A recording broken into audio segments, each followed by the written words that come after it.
The following podcast contains some strong language and some very average opinions. Any references to actual people are wildly inaccurate. It's probably best if you don't listen at all. The Roaring Peacock Podcast.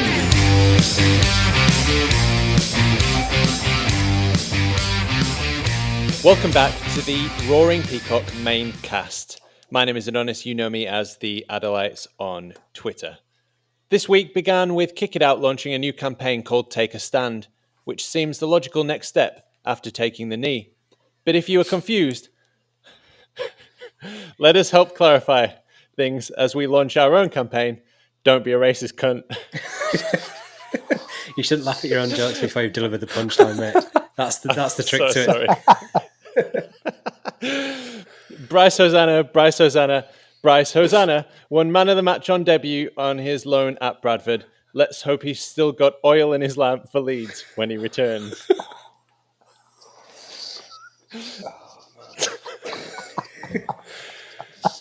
It's so difficult. Okay. Gaetano Berardi signed a new contract with the club, a one-year deal, most of which he will miss due to injury. It was a rare moment of loyalty, transcending finances in a football world increasingly dominated by headlines, unveiling the sinister plans of a greedy few. Leeds United turned 101.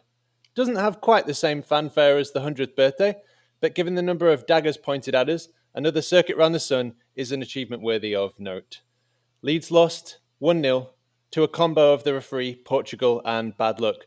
Wolves dived, whinged, kicked out, and shit-housed their way to victory. But for large parts, another impressive performance from Bielsa's men. And in non-Leeds related news, the Premier League weekend was bookended on both sides as everyone who has anything to do with football heaved a collective sigh. We are living in a VAR Groundhog Day. Whether it is Jordan Pickford karate-kicking Virgil van Dijk into next season, a tackle which was most certainly looked upon with a glee of craftsman's eye from Gaetano Berardi, to the clashing of knees that felled Helder Costa, or the wild kick-out from Raul Jimenez, which Koch refused to make a meal of. We throw our hands up. If it is clear and obvious to us, why is it not to them?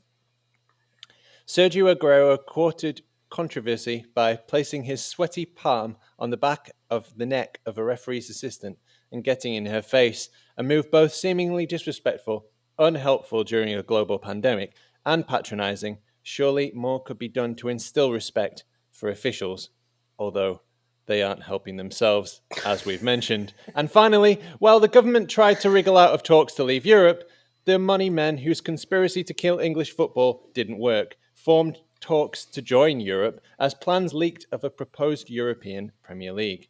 It surely has nothing to do with the fluctuating fortunes of the Big Six, including 15th place Man United, or Barcelona's €500 million debt, or falling TV license revenue. They, of course, have only the good of the game at heart. Joining us to discuss all of this and more is our friendly riot badger, Alex. Hello. Our man on the post, Ross. Hello. And our man, how do you say this? Double agent Evertonian at the BBC Radio Leeds, Adam Pope.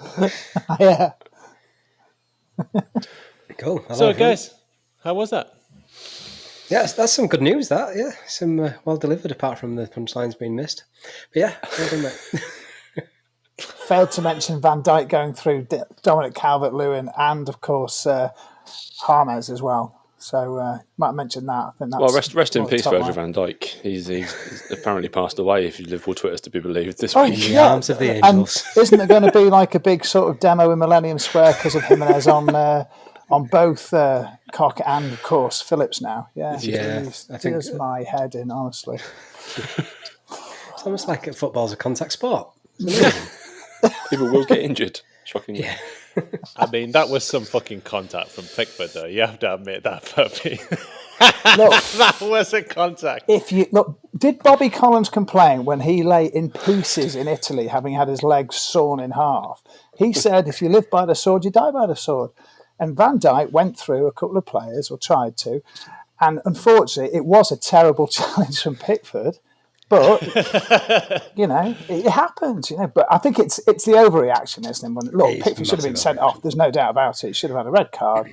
But come on, the problem is it just looks like the Premier League trying to protect its greatest assets because we're going to be without this huge asset now for 6 or 7 months. So overreaction. I mean, the issue for a lot of people was that VAR did nothing about it. As much as you can be proud of Berardi's karate kicks from time to time, he was rightly sent off for them. You can take devil's advocate and say Van Dijk's a naughty boy, which of course he is. I also think that probably should be a sending off. Yeah. And VAR should have picked that up, and that's kind of what started this reaction because there was no immediate consequences at the time. Yeah, I think you're right. Vigils for Virgil and all of that is just beyond belief. It's great. Oh, I love it. They'll be firing fireworks all over the place next, won't they? Light a candle and say out of listed buildings, yeah. The thing is, for me, it's like, who was it on Sky Sports? Was it Carragher? I think he's written off Liverpool for the title now because Van Dijk's out. 5 games in? Yeah, that's ridiculous. I mean, at least he had a go at Souness, didn't he? Because Souness was going apoplectic, wasn't he? He said, "Graham, do you remember some of the tackles you made?" Yeah. I mean, the vicious stamp in the nuts of was it an Aberdeen player? I think it was, wasn't it? Off, which you can just go on Twitter, you'll see it.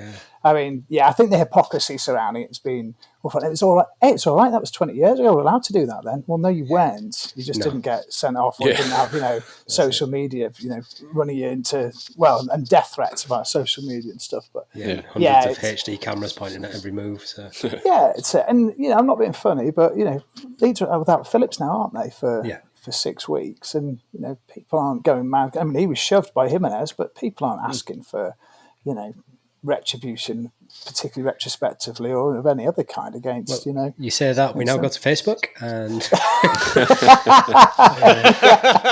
I've got to say, I haven't really switched on since the brains trust.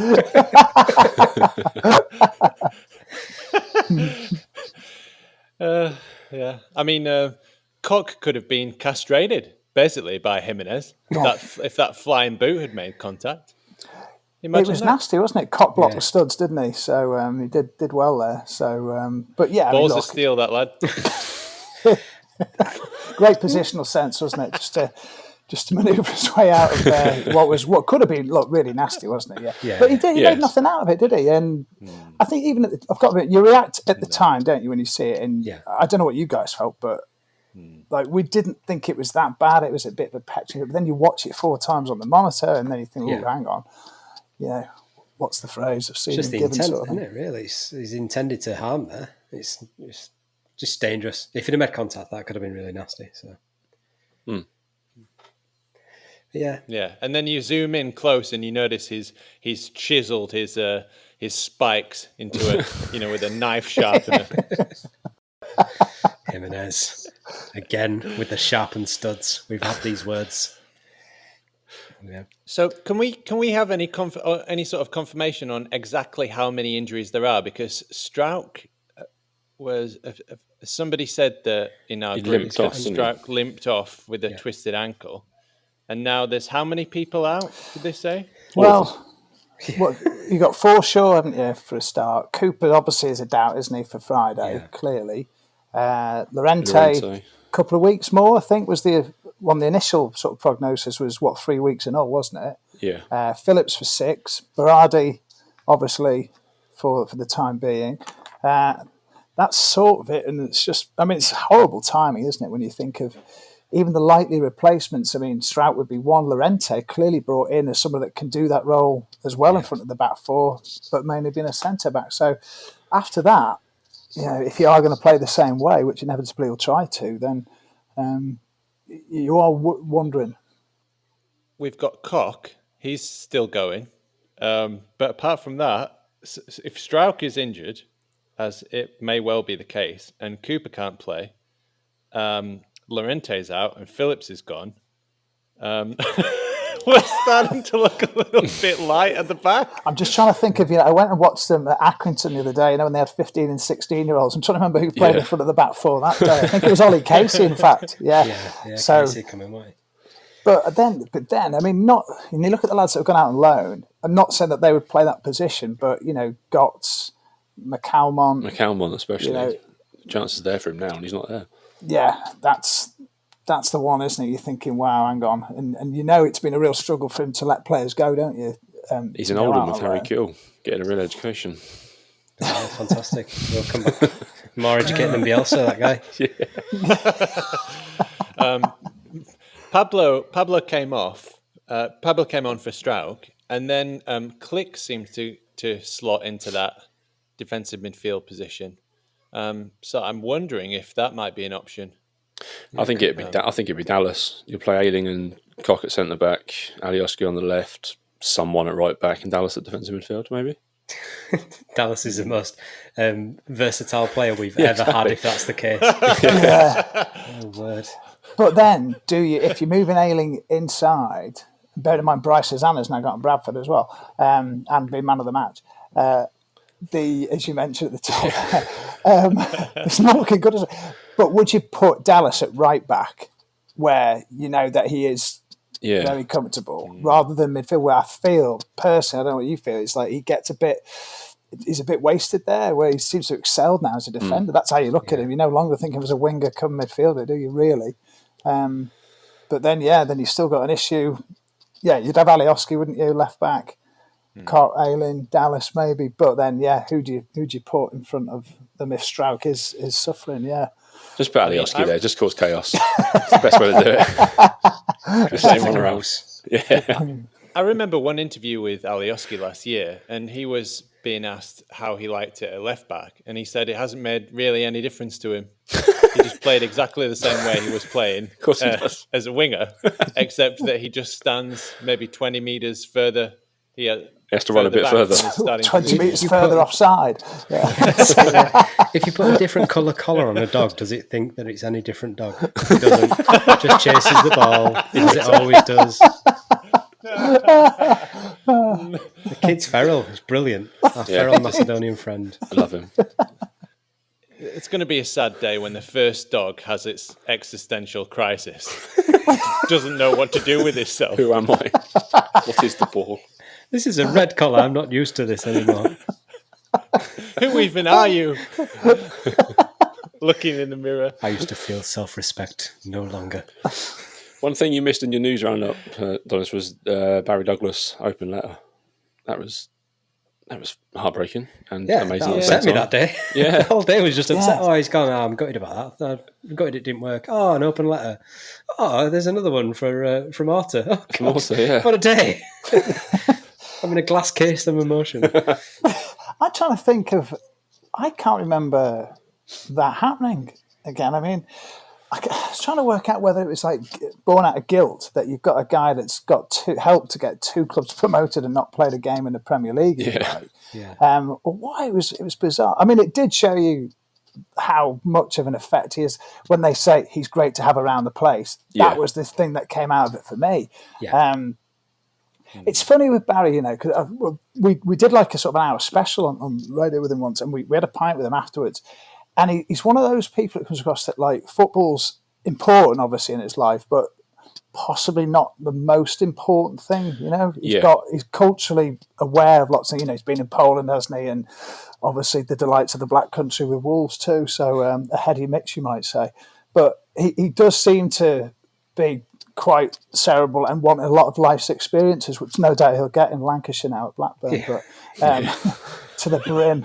But it's unlucky. I mean, and again, it's an area for me where I think Leeds don't have really what you'd say a natural left back, would you? I mean, Davis can play both positions. Alioski, I know he does for his country, and Dallas has been manufactured into it, isn't it? So you wonder whether you want to just keep him there and see his contract out, but maybe have the odd appearance. But but it was a bizarre thing. It was a bizarre thing reading that from Orta, a man of emotion, if ever there was one. I think it's more forced by Barry himself because he wants playtime. I think Leeds were quite happy to keep him. You probably got more of an insight than me, Poppy, but from me reading between the lines, I think it was more that he wanted game time, and that we would be happy to keep him around. But as a football player is going to want to play, so he's got to go where the game time is. So. That's what it seemed like from Andrea's letter, wasn't it? It was like, I respect Barry's decision kind of thing. And, Fair enough. And he was linked, there, and I think Watford was the other one, wasn't it? So, and, I think the thing that for me with him in his time at Leeds, I think he had 45 games, was that you didn't see that sort of like punishing free kick that you saw at Wolves, in fact against Leeds, wasn't it, that in particular, but then you saw that delivery for like when Cooper scored it was the opening day of the season and stuff like that. He had that in his locker, and I think it's really good that they pointed out the fact that he did carry on with half a leg against Millwall and was crucial in that, and that was excellent. But I think if you're being really objective, that he did have a few horror shows as well, unfortunately, and quite often Leeds were caught over the top of him a few times. But going forward, I thought he had a great disguised diagonal pass, and he looked, something that Charlie Taylor had in his locker, to be fair. But yeah, it's just a real shame. I'm really surprised that he's not had a Premier League game, to be quite honest. Yeah, but, it seems really unfair on him. Really. Yeah, it's harsh, isn't it? Yeah. But I've got plans to put a bet on for his debut to score a screaming free kick, because that would just be very Leeds to do that. It's a strange one, isn't it? Because you tend to get optimistic about new signings, and then first day of the season swings in this curling cross, and we haven't had that many good corner takers or been able to create good moments from corners in the last few seasons, and it all started off so well. Yeah, corners used to be like the whole ground would be like, Leeds, come on, we're going to get a corner. Get a corner now. It's like, so they're going to turn over possession and we'll be defending in 35 seconds. Every single time. In the 90s, you'd be on your feet. Yeah. United! United! You're like, we're going to fucking do something here. Come on! No, it's just like, right, cool, corner. Get Melier in a good position because it's coming to him.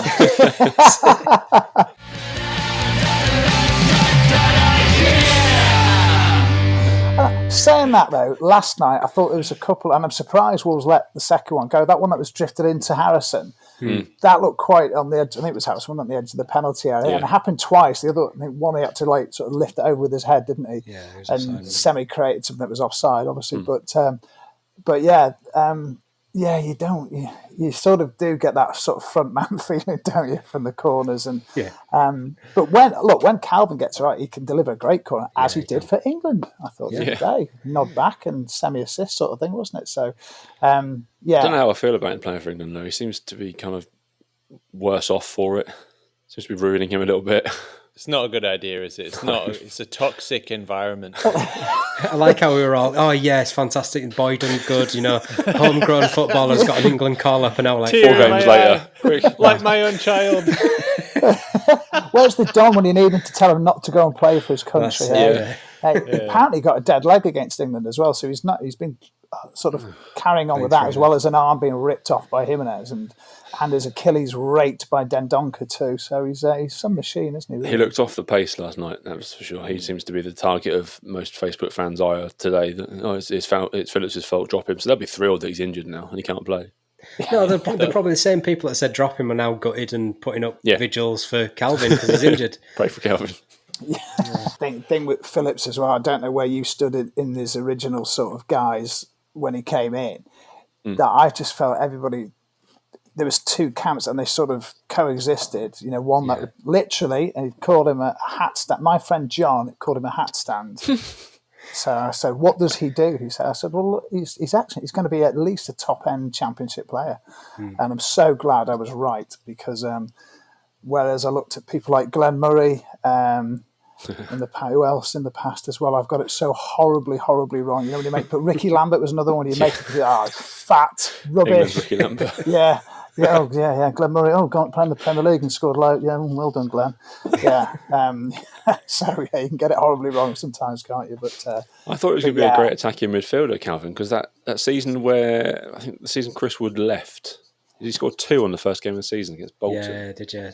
Shot corner, that was all probably similar routine to what Harrison had the chance. In that all black kit. And I thought, he's going to make a good attacking midfielder. We finally found his position. Seems to be not that, as it turns out. But because he played like the tip of the diamond for a bit, didn't he? With was that Rosler? It was Rosler. Then Redders had him there for a bit as well, I think, didn't he? Yeah. And can't remember with Christensen. I mean, Christensen was absolutely glowing about when he arrived. I mean, I've said this before. All the coaches, bar Steve Evans, have talked about wanting to work with Calvin Phillips. Magnificent footballer. But why was it that Steve didn't get the best out of Calvin Phillips? It's a wonder, isn't it? Yeah. Could be something to do with managerial acumen, but I wouldn't want to accuse him. Oh gosh, yeah. Was it 5 years yesterday? Wasn't he took over? Was it really? Gosh, Yeah, I missed 5 years that. to the Yeah, day yesterday. 5 years. Wow. And somebody Well, posted his post-match routine, where he used to like fist pump to the crowd. Yeah. But that, to me, I always read it as "fuck you." Yeah, doing Because Yeah. that's "fuck you," and he was like pointing at the badge, "Fuck you, you fans, fuck you," and everybody's like, "Come on, Steve Evans is one of us." Read it. I just got sombrero in my head and sandals down. Stop now. Yeah. Guy liner. Should we talk about the European Premier League? Should we talk about that? Yeah, good riddance. See you. See you. Bye. Absolute assholes. These ass hats. So what's the plan? I've only seen like Liverpool and Man United want to go away again, and I'm fine with that, to be honest. Okay, so you remember last time? So last week, the 6 of them wanted to leave. Last week on Football Men Nepotism, we had they wanted to assassinate association football, if you remember, as we know it, and make up all the laws from now to the end of time itself. And that didn't work out so well for them. No one else agreed with that, with handing over power to the Big Six, including 15th place Man United. Parry's like, "I'll get you next time, Gadget," and then next episode.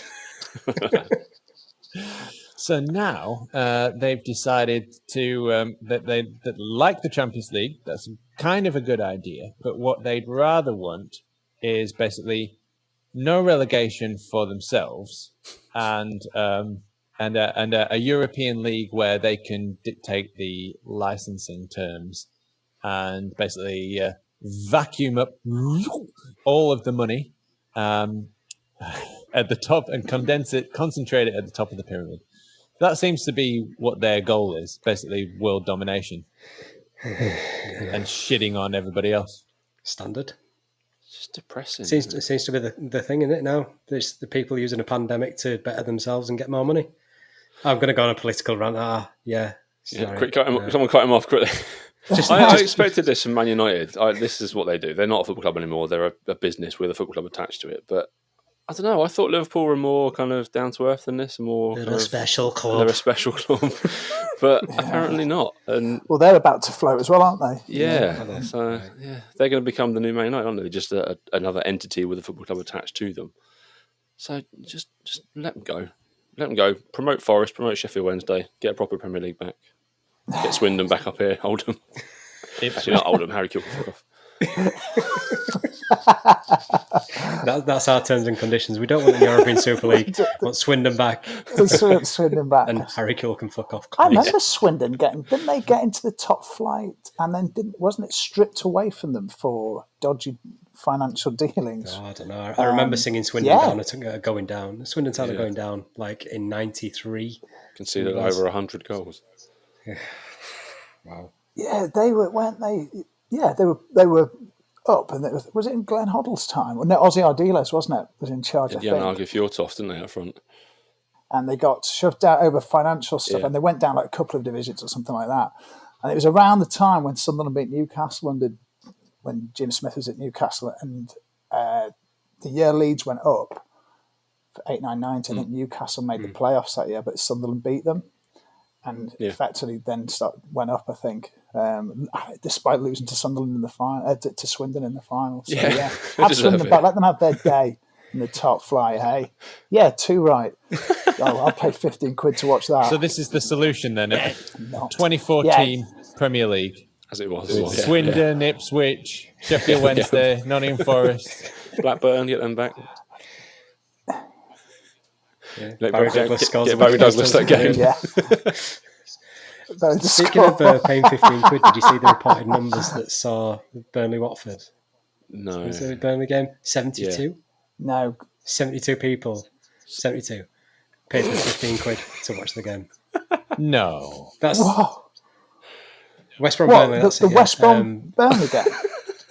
Yeah. 72. The first 0-0 of the season. Jesus Wow. Christ. Wow. I read a tweet about it. People don't lie on the thought internet, that was Dennis. commercially It's sensitive. definitely true. Yeah. So 72 Sky, people. so Sky made a grand out of that game. Yeah, that's it. Well worth it. Somebody actually replied and said, "But Yeah. at least you made £1,000.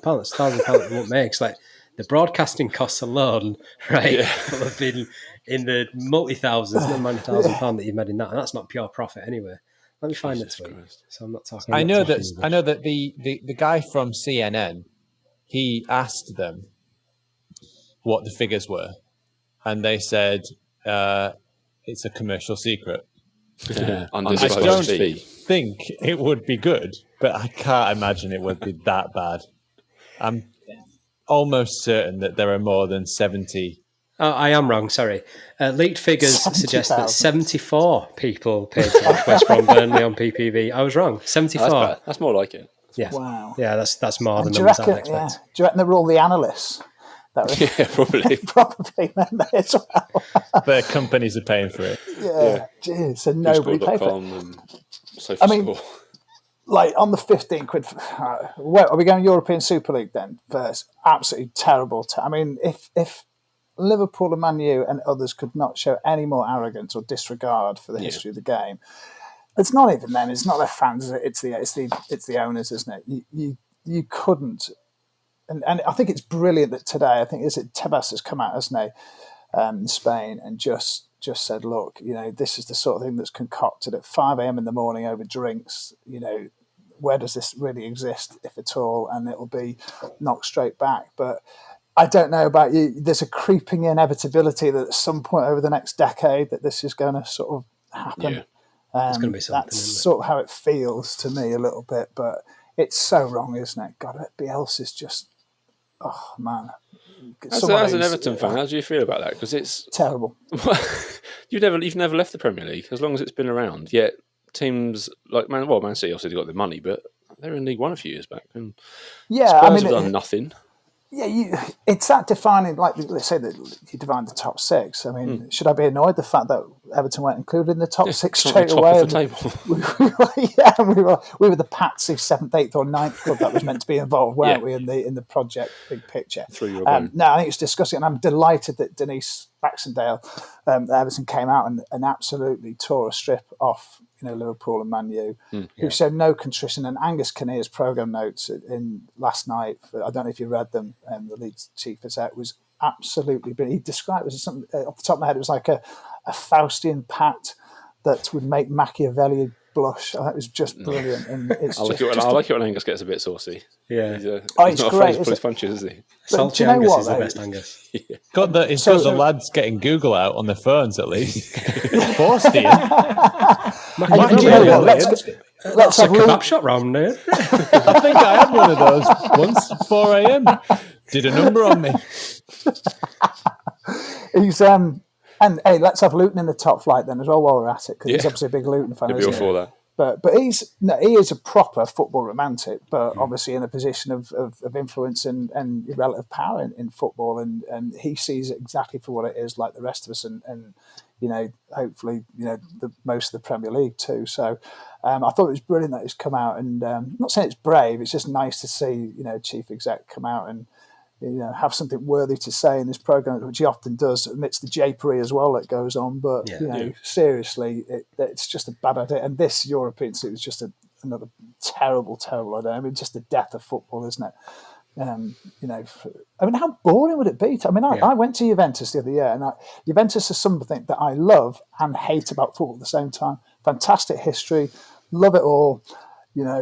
Often forgotten when it came to the whole Heysel thing as well. I think there's a sort of a terrible and a tragic history about them, but a brilliant history, but possibly one of the most commercialised clubs in the world. When you get there and you see it and it's slick, but you love it. But but would you want to see, Leeds Juventus, twice in every 6 weeks or so, which is probably what it ended up being, or 4, 5, 6 times a year?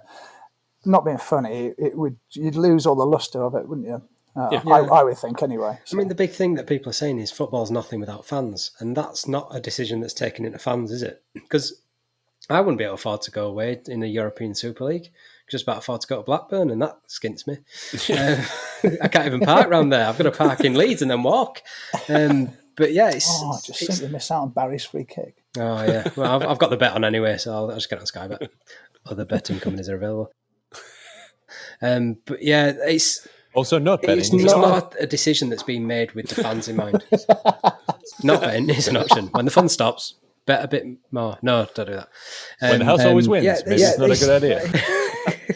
When the house always wins, bet your house. Maybe. I'm going to get to my point at some point.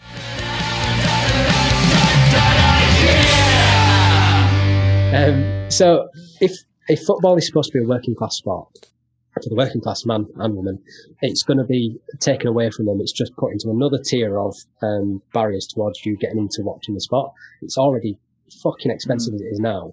And if you just put that other layer on, like you can't go to away games because it's in another country, which we've in a European Union that we've left. So you can't go there easily. It'd be even harder to get there. Yeah. It's just, there's too many barriers to sport. So this is just increasing another.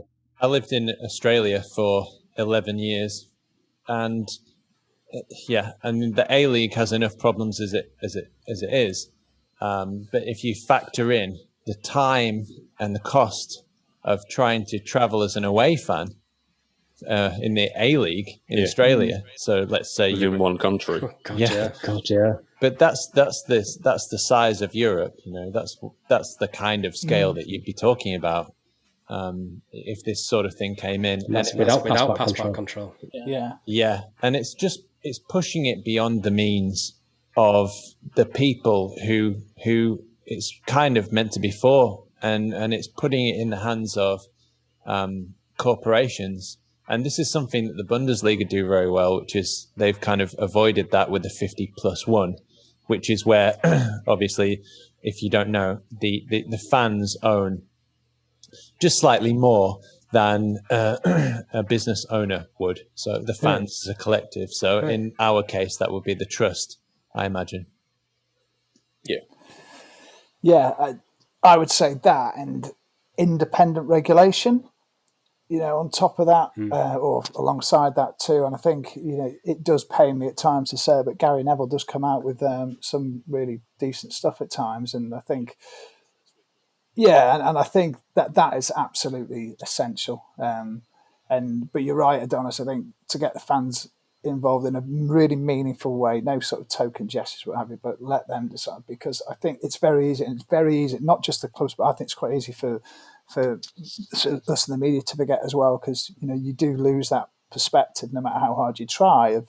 You'll always be a fan, but you don't always realise that it is 30, 40, 50 quid a ticket. It's then your beers on top, you got your kids, whatever, and then before you know it, you're turning around 150 sheets before you've got back home at the end of the day, and another 15 on top of that, or whatever.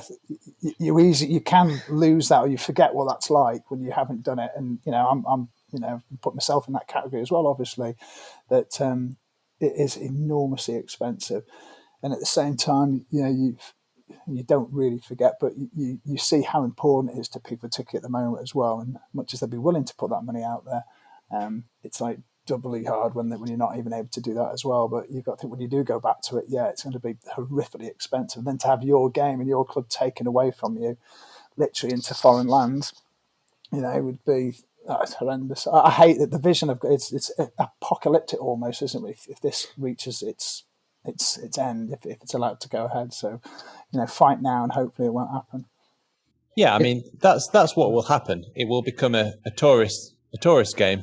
Yeah. And clubs will be taken away from the fans in the same way that MK Dons destroyed the Crazy Gang, and then obviously they made AFC Wimbledon. And I'm sure that same scenario, which has happened with Red Bull Salzburg in Austria, I'm sure that same scenario would happen. So, if Liverpool pissed off to their fancy schmancy European Super League, then I imagine that there would be some fans who would try and start AFC Liverpool or something like that and start from the bottom again. I'm all for a breakaway league that's got names in it like it's in Pez, like unlicensed names. Manchester Reds. Brilliant. Yeah, Manchester Reds, the White Peacocks. Yeah, great. Let's do that. Right. So we've done the European Premier League, right? I think we've done and dusted that. They're a bunch of cunts, basically, and if they're going to fuck off, just fuck off now and Just go. go. So maybe we can move on to something that I kind of wanted to talk about, which is the Sergio Aguero thing. Yeah. How do we all feel about that? Would you have done that to a male linesman or assistant? I have strong opinions about this. So I know, that's why I brought it up. Yeah, Go for it. cheers. Go for it. So I follow rugby league as well as football, and the referees in rugby league are the utmost respected referees. He's called Sir. They listen to what he says. And if there's any touching of the official at all, even if it's accidental, I think when they first brought that ruling, even accidental touches were sinning. And I think the football, I've said this quite a lot before, is that I don't think there's that same level of respect for officials in football as there is in rugby league. Yeah. And then when I saw that clip, I quoted it and I said, you just don't do that. And a lot of people came out and was, you're just saying that because it's a woman, and you're saying that, equal rights, blah, blah, blah. No, it's just unacceptable what it is. But then it got me into this whole rabbit hole of trying to explain why it's unacceptable. Because there's a power dynamic between genders in this, whether you like it or not. Equal rights are an equal right. But there is a power dynamic where he is, he's a dominant, trying to put his dominance over a subordinate or a perceived subordinate by putting his hand on and dragging her back. If he'd have done that to a male official, the male official would have flagged and he'd have taken it as an affront to his authority, and then he'd probably get a card. But there is a power dynamic in play where Shaun Massey might not have felt that she could have reported that. And she could be absolutely cool with it. There could be something in it that I'm not reading it. There could be pals, and it's something that's just been brushed off. But just looking at it, it felt uncomfortable for me to watch. It was uncomfortable. What do you think she meant when she sort of waved away? Because her first reaction was not to sort of like knock him away, was it? But I got the impression, and I don't know, that she was sort of saying, look, I'm all right, in case, because obviously the wired up, whether the ref was saying to, or the fourth official was saying, look, you okay, or whatever. It was just deeply uncomfortable. Yeah. And I think there has to be, at the end of the day, they are in charge of making sure that game starts and ends and everything in between, effectively. I know there's VAR as well. And there has to be a level of respect, obviously, but also that they are in authority, and much as it pains me to have deference towards authority at times, you do need to show that there is a line here, and it was that more than anything. My perspective on looking at it was that she didn't feel threatened, but I might be completely wrong, with that, and I didn't feel there was any sort of intent or I didn't get that domination sort of feeling, Alex, that you mentioned there, too much. But I don't know, for all we know, she might have been petrified and just hit it really well, But it was just wrong. You don't touch the officials. I think you're right. And bringing up the rugby league analogy is particularly good. I mean, I'm not. It worries me because I've a family member. My son was a referee and got assaulted away from the pitch by a player that was that he'd retrospectively had to send got a ban, and the guy got a 10-year ban at first by the FA. So, and you think that's obviously in a really bad case scenario, and we've seen other instances more recently, haven't we, of referees being assaulted. I think in London, and the police didn't want to know. And again, another player got a long ban. We saw a guy in Ireland of his head kicked in, didn't he, a year or two ago. So now, obviously, that's not in that category, but you just can't do it because it's a thin end of a wedge if that's not serious. So he should really, by that theory or that logic, be punished for that. Yeah, I mean the thing that I'd use with that is if we use it like a day-to-day life analogy. If you're out in town and everybody's had a few drinks and something like kicks off and a police officer gets involved and tells you to move on or something like that, as you're walking away, if you grab the police officer like that, that's a position of authority. You wrestle to the ground. because you've disrespected or assisted to the floor, Alex. I think is the term. Yeah, I think that's what it is. He was laid down eventually. That's what I just feel like. There's that disrespect, and it didn't feel like he was appealing to authority or remonstrating a decision. It was just like he wanted to demonstrate that he was in the position of power. I don't know. Well, Pepper said, "Come on, guys. Sergio is the nicest person I've ever met in my life. Look for problems in other situations, not this one." So City just straight into the carpet almost. Nothing to see here, almost. Yeah, and I get it. It is a flashpoint in a game of things that happen. But I think we go back to that point of looking at replays of fouls and things like that. The more you watch it, it can either start to look innocuous or it starts to look worse.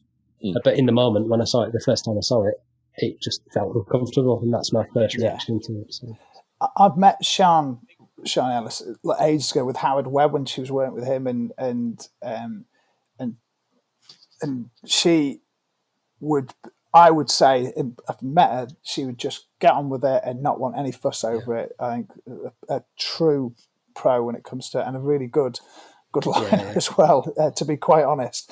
I mean, obviously, she was the subject of the whole Gray and Keys debacle, wasn't she? And has done amazingly well, to be quite, to cope with all that. You know, that went around that, and how that affected in the immediate term her could not be able to do the next game, which I think was a game for Bradford, because we were going to cover it, and she was taken off the game. But you know, to carry on and at the highest level where she deserves to be, because she's actually a very, very good official. She's done really, really well. So I bet she's probably thinking, God, can just do without this. Yeah. Can I just get on with my career, basically? Yeah. I mean, just what I wanted to say about it was that the reaction on social media, as Alex mentioned, was just interesting to me. That you get a lot of people who are supposedly very strong and stable individuals who are all of a sudden turned into kind of apoplectic sensationalists who are decrying feminism and equal rights at any opportunity. I don't see that. I don't see how. I just see that as a massive contradiction. Like, if you are such a bravado, macho, blokey bloke, then what does it matter? What does it matter if women get some more equal rights? What does it matter if we take offence that somebody's putting their hand on another person, getting in their face during a pandemic? It was quite helpful, though, because somebody said to me, "You're a wet wipe, and you got a feminist rally to be speaking at," and I've not put it in my calendar, so it was good to remind you of that. I mean, what's the problem if they get some more rights? What's the problem? How is that going to affect you at all in any way, or your macho bullshit? You're still going to be able to go to the fucking pub and moan and whinge and bitch about and not do anything about any of the things that you hate in the world. So what's it going to matter? Just These get women over it. Coming over here, running our lines.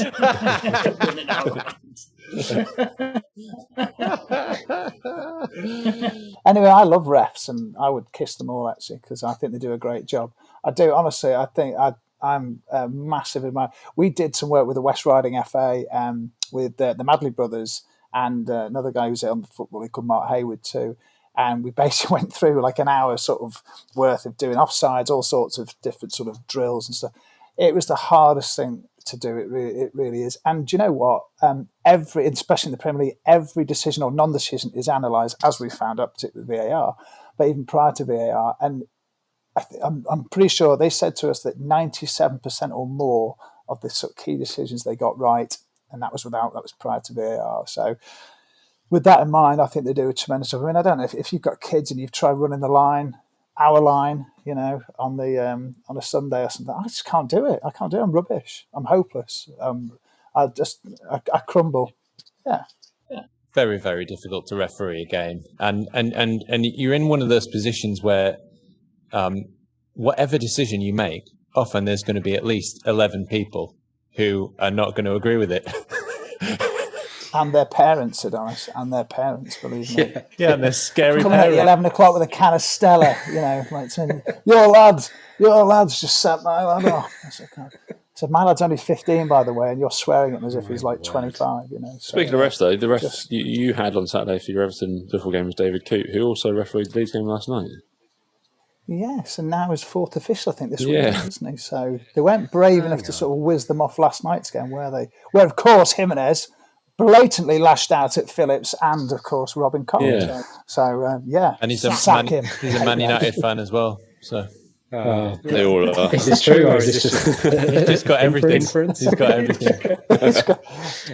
Yeah, I tell you, I couldn't do it. I mean, I know it's the PGMOL and that they do get well paid and what have you, but I know a few of them, Percy, they are really solid, good people and are committed to their role.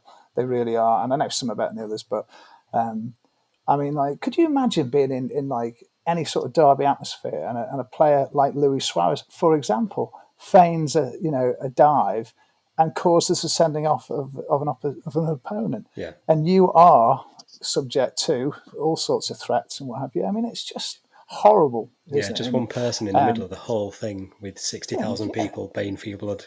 That I couldn't even imagine. Doing your best as well, and they train. And to tell you, they train hard as well. This isn't like Porky Pig, picking up a whistle on a Sunday and just waddling around trying to control a load of drunk blokes anymore. Although when you look at what England have been doing lately, you do wonder, don't you, sometimes. I had a VHS of Nick Hancock's Football Nightmares. Here we go again. I don't know if you remember that. Incredibly. But there was a scene in Colombia, I think it was, and there's a pitch invasion, and they did not like that ref, and he was gone, and he had to leap over the fence. Climb over the fence. I remember that. You remember that? Yeah, he did well though. He had to turn a pace to that kid. I remember that. I do remember that.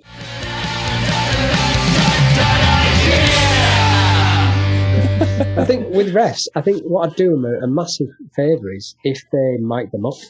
Yeah. I know they did it with the Australian guy. I can't remember his name. That's now a ref in the Championship. And that give you a massive insight into the decisions and how they're made and how they're consulted. Jared Gillett, isn't it? That was that the guy. Yeah, very good referee, by the way. Yeah. I think. Do you know what? I think it would help, and obviously the calls for them to speak after a game. I think within a certain time, which they. Last time, I remember going back a little while, it wasn't that they couldn't do it; they were just advised not to do it, wasn't it? So, Sky would have to have a running banner across the screen though, apologising for the bad language. That's exactly the issue, Ross, because they did do an experiment or a couple of experiments in the 90s. I think one might have been with David Ellery, and I think it might have been a scum Arsenal game, if I remember correctly. But yes, basically they were just yelling abuse at him the whole time, and I think they might have even had to have turned it off. Right. We're getting into a similar situation at the moment because there's no crowd, obviously. So you're picking up a lot of what the players are saying, and a lot of naughty words are getting through. So. There was one point in the first half last night, I don't know if you heard it, that Harrison had the ball out left and he whipped the cross in, and before he whipped the cross in, someone was shouting, Jack, Jack, Jack, and as soon as he hit the cross, it went past the far post, someone shouted, for fuck's sake, Jack. Not wheeling. Probably. Well, you'd know, Popey. I tell you what, it's an absolute minefield having no crowd. But the thing is funny. How was Snowy to work with on a good basis? Pushing the envelope is always a good description, isn't it? Do you know what? For all the madness, all the chaos, he was hilarious last night. I mean, he was proper, genuinely funny. But it's mad. It's just not a normal commentary. It's just I'll try and get a few words in when I can. Amidst the noise. But no, I mean, it's funny because, he was asked to sort of calm down the get-ins recently because in the ground there is no fans. So the noise that he makes is bleeding across into other commentary positions and other broadcasters who pay an exceeding lot of money to do what we do. Particularly the TV companies, as you can imagine, in the Premier League and their lovely, blessed product. But walking to the ground yesterday and all the stewards were just like, Snowy, 2 fingers to him, just carry on doing what you're doing. My missus loves it. I'm thinking, oh God, Jesus, no, don't encourage him. Yeah.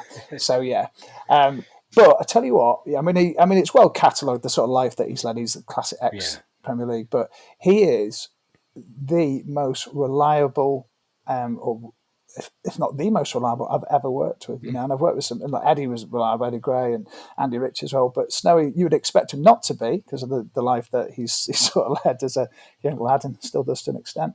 But incredibly reliable, loves it, and you can't help but just love him. And but he does push the envelope, and I cannot repeat certain things that have been said. When I heard the story about him being told to calm down, I did think, so Popey's gone, these guys have said just calm the games down. Just not BBC Leeds, no, you know that. It wasn't us. The other three, not me, 5 Live Talk Sport, all the TV broadcasters on the gantry can hear you. Because we've been moved off there now. We're down at the back of the West Stand. So, which we were in the West Stand of the gantry. So, and they moved us to the very back row. The view was horrible for what we're doing. So, feel sorry for the guys that got season tickets there. So, we've been moved about 3 yards in front. And now, like, we can actually see a bit more of the ground because you don't get any theatre on it. Obviously, it's rubbish without the fans anyway. But it's quite hard to commentate when all you can see on the East Stand is literally the hoardings. And no higher, you can't see any seats from where we were. So we've come forward a little bit, it's better. And then eventually, when it becomes non-COVID times, we will move into a more central position because part of being able to do what we do, you need the theatre of it. And on the gantry, it was brilliant because you could see everything but the East Stand upper, which didn't matter in Bates's days because it wasn't open, was it? So, I did want to ask, actually, with the with so much that was on the games last season with COVID and there's no crowd in there, how surreal was that when there's so much riding on the game, but there's absolutely no crowd atmosphere? Massively helpful to have Noel in particular in those times because of his lively, honestly. And the first game we did was Cardiff away, wasn't it? I think it was the first for the restart. And with BBC Wales, you've got English-speaking Welsh and you've got the Welsh-speaking Welsh. So there's 2 commentators. So you've got like double the amount of commentators around that you would have, or commentary teams around that you normally have. So that helped us, and we were quite close, and we were quite near the dugouts too. So you could pick up everything that Bielsa's shouting, and at the time obviously Carlos Coburn and his 50 cents entourage that he has around him, sort of thing, all trying to get as many yellow cards as possible from invading the technical area. So that was quite helpful. And you noticed it straight away that there was no fans there, but as it got more critical towards the end of the season, you really notice it. And I'm not saying because it must have been terrible if you were doing one of the few championship games that neither had relegation on it or a chance of making the playoffs, because what is the point on us? And it was really, the Barnsley game was dreadful, not least as a spectacle, but to have no fans and just have a rubbish game, which is a really critical one in the end, because that own goal obviously virtually did it, didn't it, by the math. So, but it was really difficult. It's quite hard to perform. And I spoke to like John Murray and Ian Dennis, who Ian obviously used to do the role Radio Leeds a long time ago in the Champions League days and what have you. And I said, what's it like doing a behind closed doors game, with England and stuff like that? Soulless. And that's the way to speak about it. I mean, I've been in Ellen Road during the Bates times when the place was like a mausoleum in terms of atmosphere. Fans were treated badly, fear everywhere amongst, well, I think that's great for fear and loathing in LS11, perfect way to describe it. But this was awful. And do you know what? I think that the hardest part was not having not only the community feel of celebrating success, but not being able to see fans mourn for the legends that have gone as well. And not just that, but also mourn, some of the very personal losses besides that have gone on. I mean, there's Graham who hands out the team sheets to us, and we mentioned this on air a few times. His wife died of COVID quite early on in when it struck, and we see him at the games, and you just think, like how dreadful it must be, and you haven't even got the benefit of coming to work to maybe try and distract yourself, but also having the comfort of all those fans and those people that you see as well. So I think it's not a double whammy, like a triple or quadruple whammy in many ways. But to share those great moments with everybody is being horrible, and I hope that whenever I hear other commentators or reporters say, "Oh, it's cold here today," and I'm thinking, don't say that, because I know 36,000, 38,000, and tens of thousands more that would give everything to be freezing cold and paying for the pleasure of being that way as well. Absolutely. So don't do that. And I did hear that on one of the national radio stations the other day. And I thought, shut up now. I'll take his job. Yep, I'll take the job. It was a she, actually. So It was a stop being she. sexist. Oh, that is Get to sexist that of rally me. now. Bloody women. What an unbelievable roller coaster that you've just depicted there, Popey. From fear and loathing in LS11 to Bedlam and Beeston to the kind of apocalypse that we're living in now, and all that comes with it. And I feel like the next chapter is going to be the most sweet, when the fans can come back into the stadiums, and particularly Ellen Road again, and we can all celebrate. I just that. hope Bielsa's still there. I'm hoping that as well. I really do want to see a Bielsa game in the Premier League live.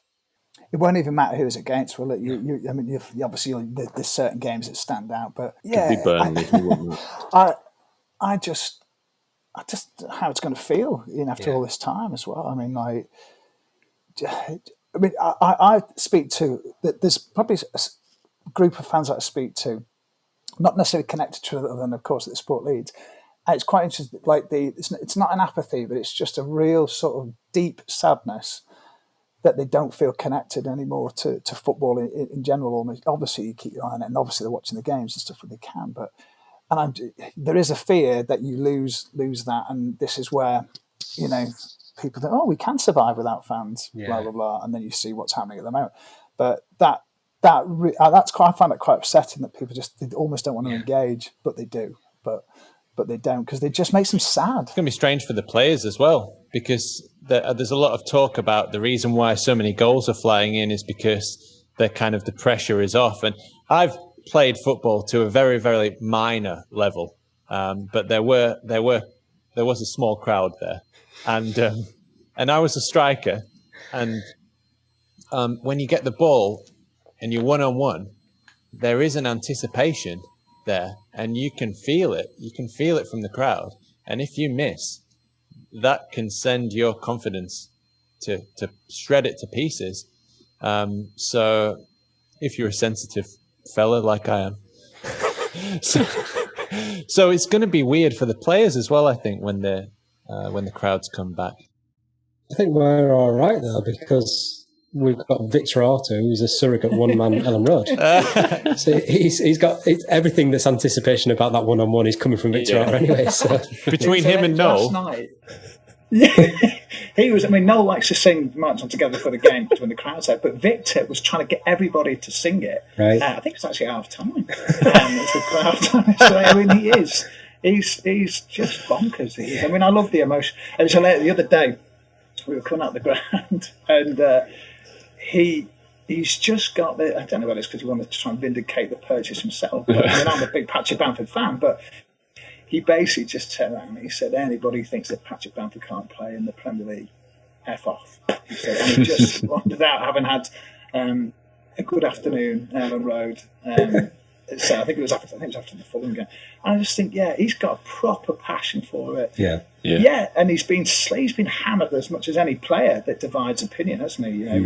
And fair play to him. But it's good, and he's different, isn't he? He is different. And I love it. I love listening to him. You can hear he's one of us. You hear the passion, and he wants Leeds to win. Like it's You do a great job hiding your Leeds love, because you're in a fan, you know that, but you love Leeds. You know this as well. But how can you not exactly let the club? It just gets into you, doesn't it? Skin. I mean, you cannot. I mean, we asked Bryn that, and we asked Bryn Law that, and he was pretty adamant that he's a Wrexham fan, and nothing's going to change that. And I asked him several times. Yeah, you harangued him. It was like Frost versus Nixon. It's like, when did you become a Leeds fan, Bryn? When did you become a Leeds fan? Pushing that point. Do you know the great thing now, though, is because like I've not bothered with the Premier League because I haven't needed to. Yeah, same.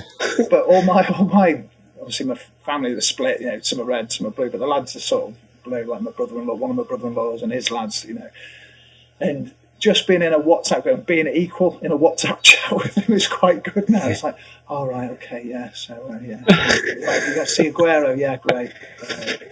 You must be loving it though. Everton top of the table. Leeds Anthony back in Elding there. for me. I'll be watching Anthony Elding this weekend. Yeah, Leeds fan at heart though. Yeah, he scored. They lost in the day. Yeah, yeah. No, it's great, and yeah, well, you know, it's my career. It's got a massive part of my life. You know, like in these walls here, like I am now. You know how much is, you know, wife and kids have seen it, and how much it affects you. Yeah. But yeah, it's a unique club. And from my point of view, unique club. It's really weird because like my first recollection of Leeds was, I mean, I'm 53, so it was watching them in the European Cup final. Now I can't remember if it was highlights or live at the time, but I remember the commentator using the word penalised, and I thought, oh, that sounds good.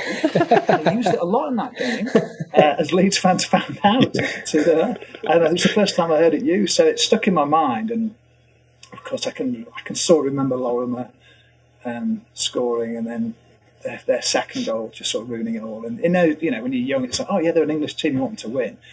And then the furore when Bremner and Keegan were given, was it 11 match bans from the charity shield? Johnny Chappell's punch that basically got them both sent off. Some punches that, Johnny lad. So and then going to Ellen Road as a kid or a youngster, and like always losing when Everton went. I mean, just getting nothing. I mean, until Rooney changed all that, of course. But but I sort of caught them on they were coming out of the great days. It was sort of really, if I'm being honest, it was sort of 77, 78 when they'd come to either Goodison or Anfield, and you knew it was a game, but they weren't favourites to win it then, you know. Then obviously after that it sort of careered away from them. But we play Everton at Goodison on the 28th of November. You must be looking forward to doing that in the professional role. Yeah. How are you going to feel about that Premier League game? Where will the chips fall, Perpy? Where will the chips fall? Firstly, really annoyed that like family members can't be there. Yeah. And absolutely goes for all fans. I suppose at the beginning of the season, I was hoping that at least one of the games would have fans there. Yeah. I'm seriously doubting that now. But from a sort of professional point of view, it will be a moment for me to think, great, because I've always said I want one season at least in the Premier League with Leeds. Yeah. And not then envisage it being like it in these circumstances. And, you know, there has been a chance in the past for me to go and work back, you know, from where at Merseyside, which I turned down actually, because I've been here for a long time now, and you know, family's here and stuff, and I love what I do, enjoy it, I love what I do. I think it's a very, very, you know, special club and all that, and everything goes with it. So how will I feel? Obviously can I? But no, I mean, you're there to report and reflect on what Leeds United are doing, and that's the beauty of local radio, isn't it? You can be biased. I won't tell you what I'll be wearing underneath my I mean, bizarrely, Everton could be in a very strong position by then. And Leeds could be well on the way to getting, you know, maybe a third of the points they need to make it a comfortable season, which I think it will be. So, I hope so. It looks like a really tough run now. We play Arsenal, then Everton, then Chelsea. Yeah. I like how you kind of avoided... that is journalism.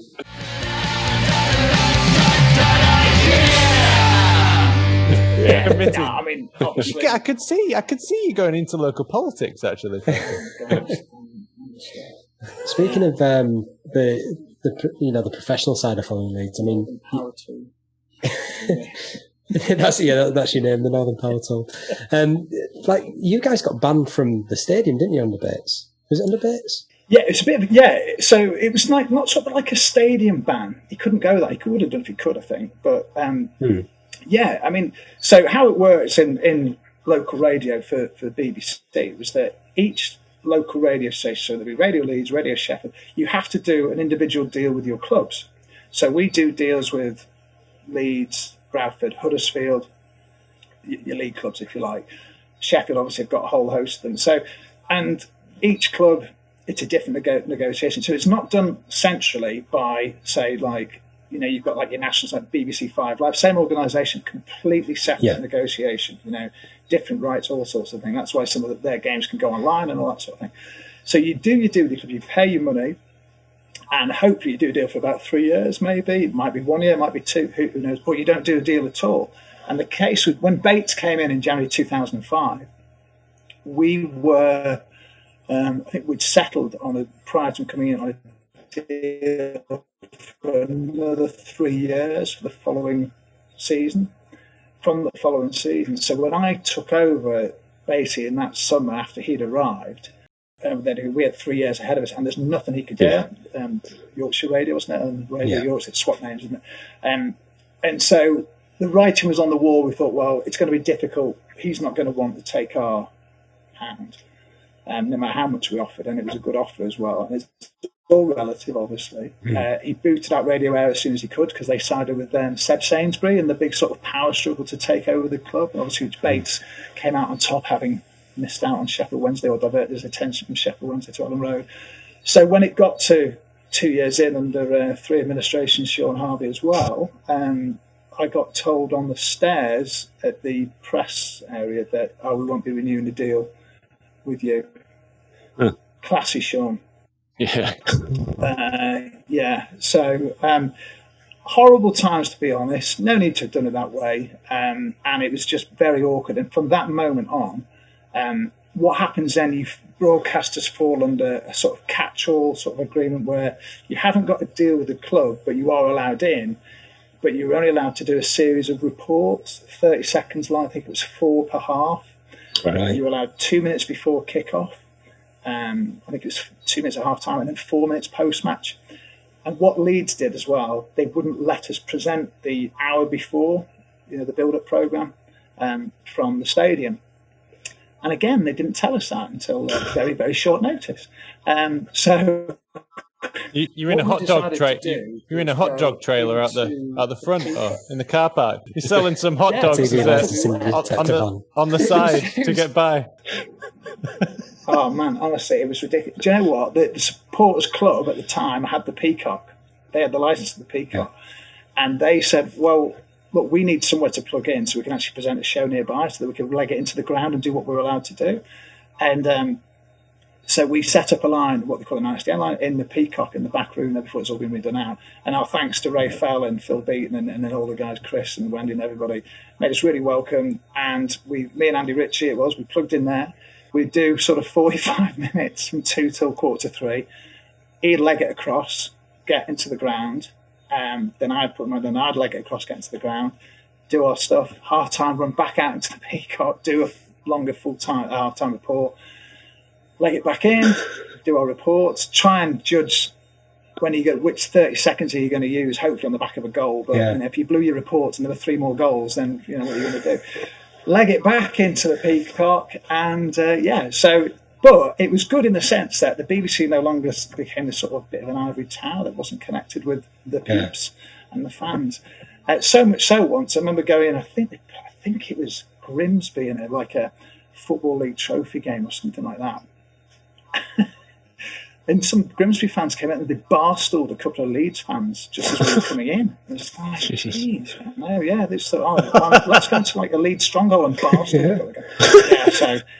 But it was fun, but it was stressful, and it was horrible because the club were having a go at people for using the logo and like the supporters club or the vendors outside and stuff, and every little inch he could try and take off the fans if they wouldn't bend to his will. They would do. But the one thing I would say is that Bates was all right with me, to be quite honest. We had a few sort of run-ins and what have you, but it was just him being in, really.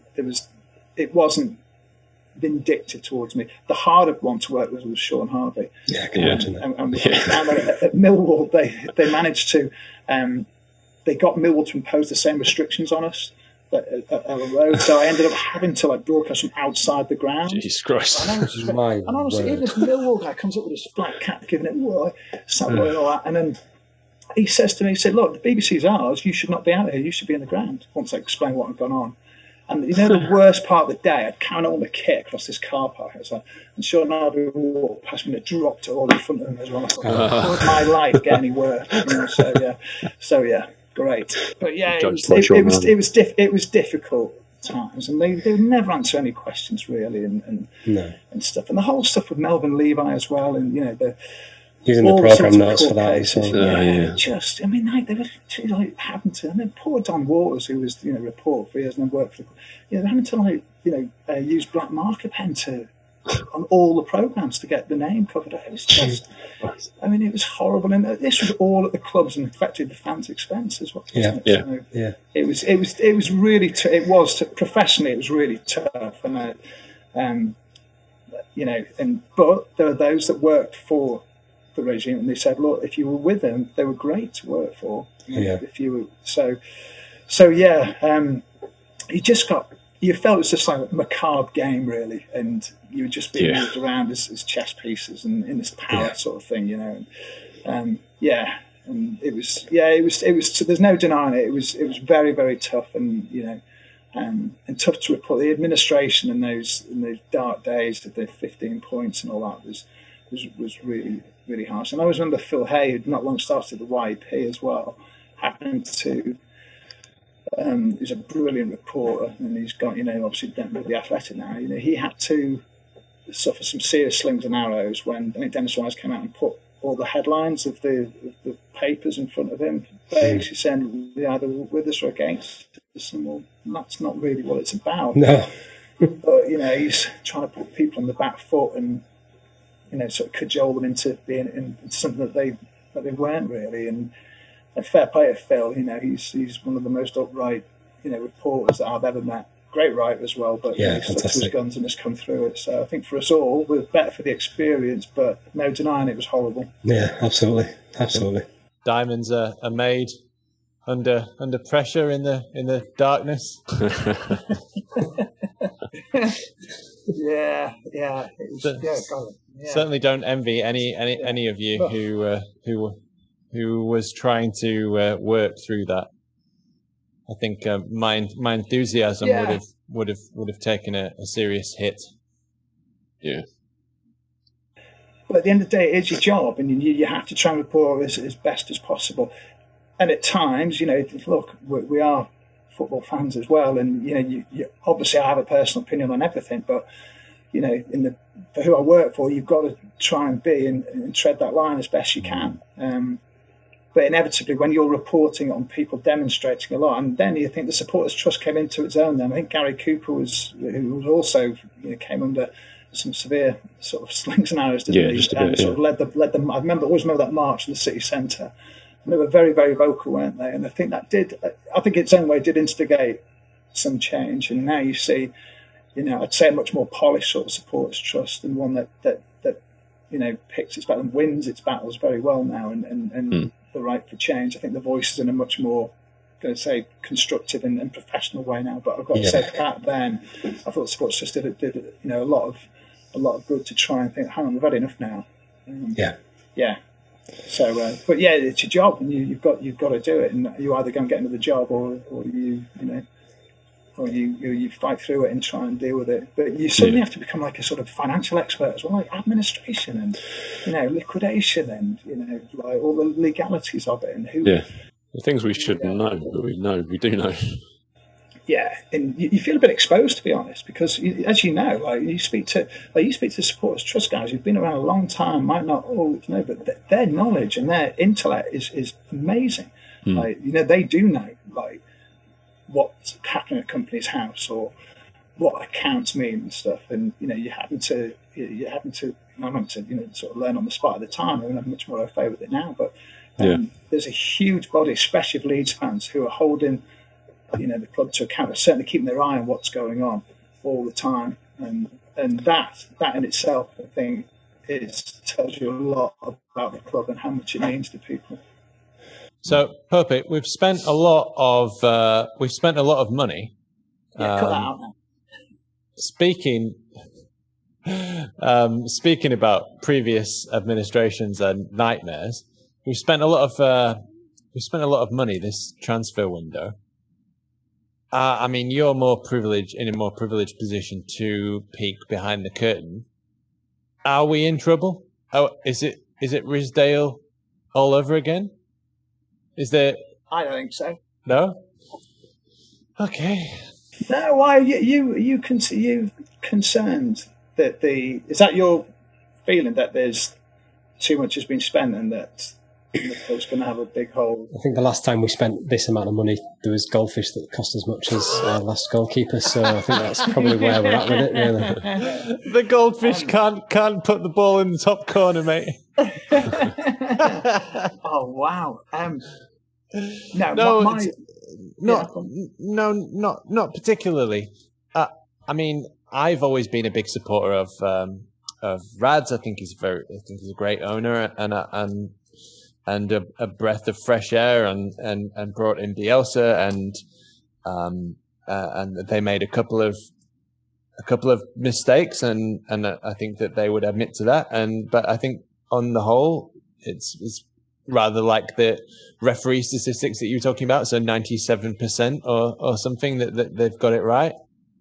But it's always a little bit instilled, I think, in every Leeds fan, is like, oh no, we're spending too much money. And I also think, like, looking at COVID and looking at what the Big Six want to do, I'm also getting that feeling a little bit as well, like maybe we've overspent a little bit. You know, if there's a European Super League, for example, or if COVID completely demolishes the market, or, you know, I mean, which was dwindling anyway, the next deal was always going to be less than the previous one. So I'm just wondering what your take is on it. I'm relatively comfortable with it, I think, certainly compared to previous regimes. I think what they've done in the market, and I think it's been a good market value-wise, I would say, if providing Laurenti doesn't stay injured for ages and stuff like that. But yeah, I think they're showing. Yeah, oh God, don't. If they're, I think they've been pretty prudent as well, and I think that's the example there would be Cuisance. Don't spend 20 million when the guy's got a foot injury, if that's what you've diagnosed. And I don't think there's any action that you see Marseille taking on loan with a view to then spending the money at the other end, less money. So I think that's good. So I think and we're talking transfers, obviously, when they're making those key decisions, I think Victor's got a set of targets, and I am comfortable that I think that he has a vast knowledge, and it seems to be in sync with what Bielsa wants. So he supplies alternatives. Frustrating as it might be that he might not want any of them, but then eventually he'll come up with one because as you'll say, he's got like a weapons grade sort of contacts book, and he's very quick to manoeuvre in the market. You know, his air miles must be incredible. Yeah, so I think that Rob Price had a performance in medicine. I think he's a guy who's at the top of his game. I think they see things, and they got action on the COVID thing very quickly as well. But also, I think in terms of repairing players and who obviously are put through a very vigorous regime, as we know, under Bielsa, and Bielsa himself as well didn't really take any risks. Has to be a certain type of player. I think with all that, they spend the money wisely, I would say, or certainly in this last sort of year to 18 months. Figures-wise, I'm always wary because obviously a set of accounts is a snapshot in time for last June, isn't it? Whatever. What's happened since then? The dialogue that we have with the club suggests to me that they knew that they were working very close to the parameters of FFP, if you like, and that's the reason why Helder Costa isn't paid for until sort of now. It will be from sort of now on, because they felt that, for example, if they hadn't gone up this season, then they would, if they had sort of committed that sort of money, then they would have been subject to a sanction this time around. That makes me feel that the club's being run in a largely very well way, into fiscally, if you like. Yeah. Also, I think they're now obviously ripe for investment. Clearly, the 49ers are in a good position and have made it quite clear that they want to get involved, although, they're not the only ones, it would appear. So I think, in that sense, they're attractive. I think, though, from what you're saying with the amount of money that has been, which is more than I thought there would be, or the amount of money that's been committed, that I imagine some of that investment to come, they'll want to bring it forward. because they probably accelerated it slightly quicker than they had to get the players that they want. Yeah. But overall, I'm not worried. No. At this stage. And we still don't have enough centre backs. Yeah. Or central midfielders. Okay, and just to close this circle, can you give us a very, very, very brief idea of where you think Leeds will finish this season? 15th. I'll take that. Yep. Yeah. Happy with that. All day long. Right. Snatch your hands off. and without looking over the shoulders while they're doing it as well, I think they'll be comfortable 15th. Cool. And then Champions League season after. Yeah. Easy. Absolutely. And we win the title the second season, don't we? Yeah, That's our second yeah. season syndrome.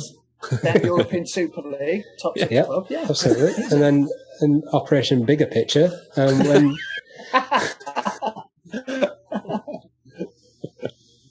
Okay, so that was your Roaring Peacock main cast with our special guest, Adam Pope. So it's a very good bye from him. Thank you, gentlemen. It has been an absolute pleasure. Oh, thank you. And if I've libelled anybody, if he's libelled anybody, I said it. Come at me. It's above the door. It's fine. Nobody's listening to this podcast, so I wouldn't worry about libel. And it's a very good bye from our man on the post, Ross. See ya. And somewhat of a goodbye from Alex. Somewhat of a goodbye. Goodbye.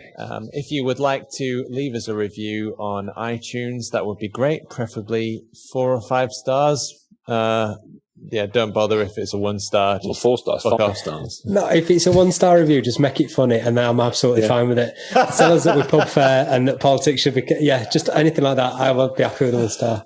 This bit's getting edited out. I've had the C-bomb 3 times. It's worth that alone, isn't it? The funny thing about that is, not to keep it too long, but Adonai said, we don't want to be doing the C-bomb. No, definitely not. He's the worst one at it. Yep. Oh, I see. Every week. Just thought you meant just because you've got me on the thought. Don't worry about that. Yeah. C-bomb goes down well. Tune in next time if you want. We'll be back. Groundhog Day. Cheers, guys.